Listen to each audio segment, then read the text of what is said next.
Pengertian governance. Governance diartikan sebagai mekanisme, praktek, dan tata cara pemerintahan dan warga mengatur sumber daya serta memecahkan masalah-masalah publik. Menurut Asian Development Bank 1995, governance diartikan sebagai penyelenggaraan pemerintahan dengan mengartikulasikan akuntabilitas, partisipasi, transparansi, dan prediksibilitas dapat diperkirakan dengan jelas. 3 komponen good governance. Secara teoritis, terdapat 3 komponen penting yang terkait satu sama lain dalam membangun adanya good governance. Komponen pertama adalah institusi negara atau state. Komponen ini memiliki peran penting, khususnya dalam meletakkan landasan bagi keberadaan pemerataan, keadilan dan kedamaian, serta membangun lingkungan politik dan hukum yang kondusif bagi pembangunan. Komponen kedua adalah masyarakat madani atau civil society. Komponen ini memiliki peran penting dalam membangun landasan bagi adanya kebebasan dan persamaan, termasuk kebebasan mengekspresikan diri yang dapat dipertanggungjawabkan. Komponen ketiga adalah sektor swasta atau private sector. Keberadaan komponen ini penting untuk meletakkan landasan bagi pertumbuhan ekonomi dan pembangunan. Sektor swasta dapat berperan dalam menciptakan lapangan kerja dan meningkatkan pendapatan, meningkatkan volume produksi dan perdagangan, membangun SDM, dan langkah-langkah penting lainnya. Prinsip-prinsip tata pemerintahan yang baik. 1.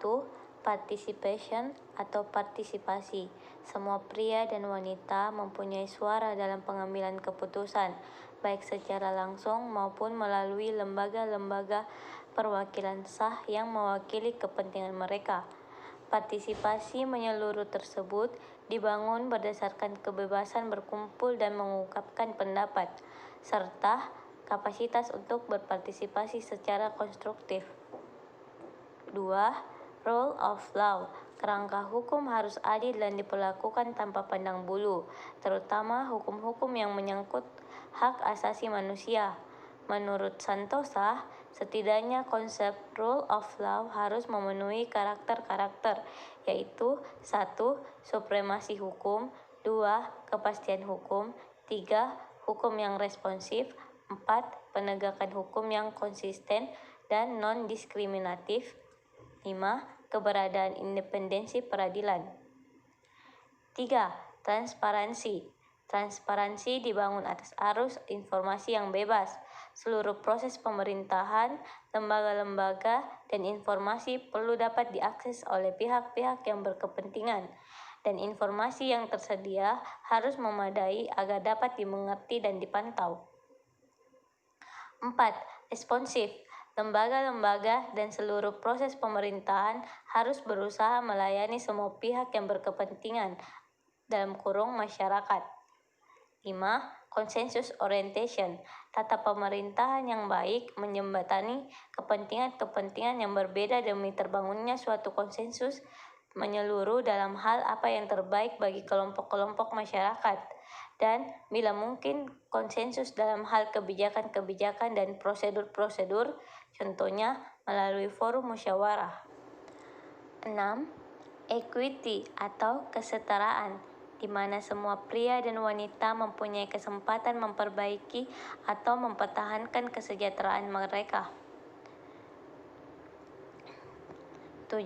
Effectiveness and efficiency merupakan proses-proses pemerintahan dan lembaga-lembaga membuahkan hasil sesuai kebutuhan warga masyarakat dan dengan menggunakan sumber-sumber daya yang ada seoptimal mungkin. 8. Accountability merupakan para pengambil keputusan di pemerintah, sektor swasta, dan organisasi-organisasi masyarakat bertanggung jawab baik kepada masyarakat maupun kepada lembaga-lembaga yang berkepentingan. Bentuk pertanggungjawaban tersebut berbeda satu dengan lainnya tergantung dari jenis organisasi yang bersangkutan. 9. Strategi vision merupakan para pemimpin dan masyarakat memiliki perspektif yang luas dan jauh ke depan atas tata pemerintahan yang baik dan pembangunan manusia, serta kepekaan akan apa saja yang dibutuhkan untuk mewujudkan perkembangan tersebut. Selain itu, mereka juga harus memiliki pemahaman akan kompleksitas kesejahteraan, budaya, dan sosial yang menjadi dasar bagi perspektif tersebut. Prinsip akuntabilitas. Prinsip ini menuntut dua hal, yaitu satu, kemampuan menjawab, dan dua, konsekuensi. Menurut Prof. Miriam Budiarjo, mendefinisikan akuntabilitas sebagai pertanggungjawaban pihak yang diberi mandat untuk memerintah kepada mereka yang memberi mandat itu. Jadi, akuntabilitas bermakna pertanggungjawaban dengan menciptakan pengawasan melalui distribusi kekuasaan pada berbagai lembaga pemerintah sehingga mengurangi penumpukan kekuasaan sekaligus menciptakan kondisi saling mengawasi atau check and balance system.